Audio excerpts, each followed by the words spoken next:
Oh, it's a Thursday, and we all love Thursdays because Thursdays, well, they're artsy. Art comes alive here on Thursdays. And joining us now for a mini art exhibition is Toluwalase Awolaja.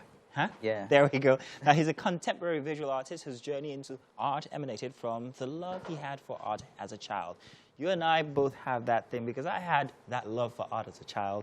I started drawing as a child, but I never went on with it. But I think in certain ways and forms, I still have it in me. But it's grand to see people like you who follow through that course and have such ecstatic works of art here today. But first off, let's talk about your style. What exactly is your style of art, would you call it? Okay, so my style is a mix of realism and abstraction. My primary language of expression is realism. I've always loved realism. But when I went to art school, I began to, challenge the way I like to interpret things. So I started to experiment different things. So that's when I began to bring about the juxtaposition of different techniques and mediums in my work. So that's why I bring about a mix of realism and abstraction. Yeah, we can see a couple of that on the screen right now. And that mix he's talking about is exactly what I wanted to talk about when I saw your work. Because I thought, first off, that they were print. But no, what you see are actually handmade, every single bit. They're drawn by pencil, and then also the other medium is what now? I use acrylic, I use ink, and charcoal. Yeah. It's very interesting to see how you express yourself. You mix these different mediums to form one painting. We have a couple of them here in the studio with us, as you can see from here. And the first thing I thought when I saw this, what did I ask you? I said... Yeah, you asked if they were print. If a bit of it was print, but it's actually not. And I actually love them. Let's talk about this one here, the green one with the guy who looks very urban. What is this called? Yes, so this painting is called Nature's Birth. Nature's Birth. Yeah, so both of the paintings are of a series called A Place and Time of Freedom. Nice. Yeah, so it has to do with people's mental health and awareness, and how we as individuals, how we deal with our mental health.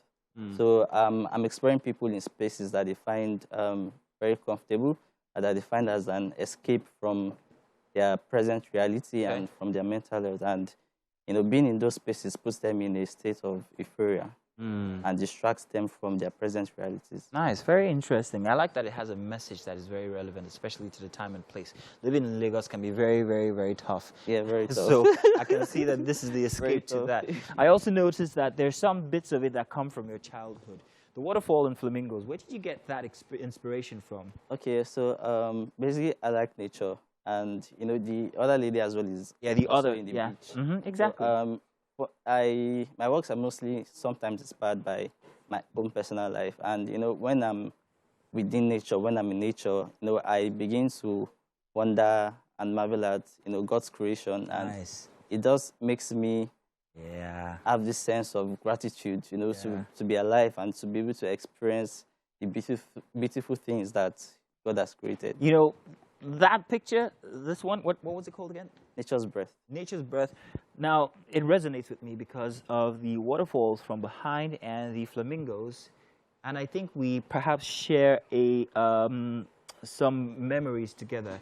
Not together, but what I mean is you might have gotten inspired by a book I read as a kid as well. Have you ever seen or read My Book of Bible Stories? Yes. Booyah! There you go. That's where that's from. I used to like to look at the pictures in those books, and those images were really fascinating as a kid. Now, I've always wanted to do art as a kid as well, but majorly I wanted to be a cartoonist. So, but along the line, I just found myself doing more of the traditional style of painting. Okay. And I really enjoy it. All right. So enough about this one. Now, the lady, that's called what exactly? The lady at the beach. That's called Safe Space. Safe Space. Yeah. Okay. All right. Now, that's inspired by the same mental health awareness thing and all. What more can you tell us about that painting? Yeah. So basically, being at the beach has a very lovely and beautiful vibe and chill to it, because most times when I'm at the beach, I tend to forget about every other thing that I was in before I came to the beach. I feel and then I look at the massive amount of water in the ocean. That and there's usually very wonderful cool breeze, and I look at the lovely people that come to the beach to have fun. The Agbiros on horses. Yes. Yes, but they're also people, and they are there for a reason. So, I look at the families, the kids, everyone is excited.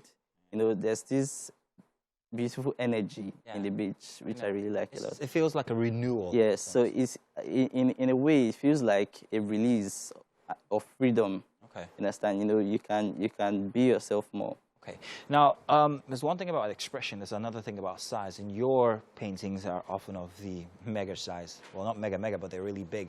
Is there a reason why you choose to have these elaborate paintings? Yeah, well, apparently I love to do big paintings. This is the least size of my painting. Yeah, you heard that. This is actually one of the smallest. These are one of the smallest ones that he's got. He's got massive stuff, actually. So yeah, you were saying about them. Why the massive size? Yeah, so for me, I feel like it gives me, you know, more space and room for me to be able to express myself more. So that's why I like to do big sizes, so that I can do as much as I can. Okay. Now, let's take a look at this painting here, if you can look at the screen here. Now, that's a painting of you, isn't it? Yeah, that's a painting of me. You're wearing a cape. Is there a message there? A cape with slippers. Yes, yes, very interesting. Yeah. So apparently last year I lost my mom. Aw. So this is me doing a tribute to her. And that's why there's like a tombstone of like a super M on it. Yeah, I see that. So like I've taken on that cape. Yeah. You know, because my mom was like the powerhouse of our family. Yeah. You know, she was very wonderful. She was amazing. So I've taken on that cape, you know, to be there for my family. You know, to do those things that my mom used to do for us, for my family. You're the first kid, though. No, I'm the last, but I'm the only boy. Oh, that's very cute. That's very nice. That's very touching, actually. That's grand. Yeah. Your paintings go for how much? Like these size? I can't disclose that. He can't disclose that. Can you disclose it in dollars? Yes, it's in dollars. It's in dollars. Okay, here we go. It's always in dollars when they can't disclose it. But it's fantastic, and I think your paintings are fantastic. Toluwalase, I hope that we get to see more of them. Maybe come to your exhibition. Are you having one anytime? Yes, I'm currently having one in Victoria Island at Gaia Africa Hub. It's a private establishment, but the exhibition is curated by Awaranka. So, but it's ending next month. It's been on for about 2 months now. Okay, well, fantastic. So people can actually come and see your fantastic work. Well, thank you very much, Toluwalase. You are a fantastic artist. Thank you for And I hope to perhaps maybe jump back on the train and be an artist myself. If only they'll give me some time here at TVC. Yeah. Well, we can't wait to see more from you.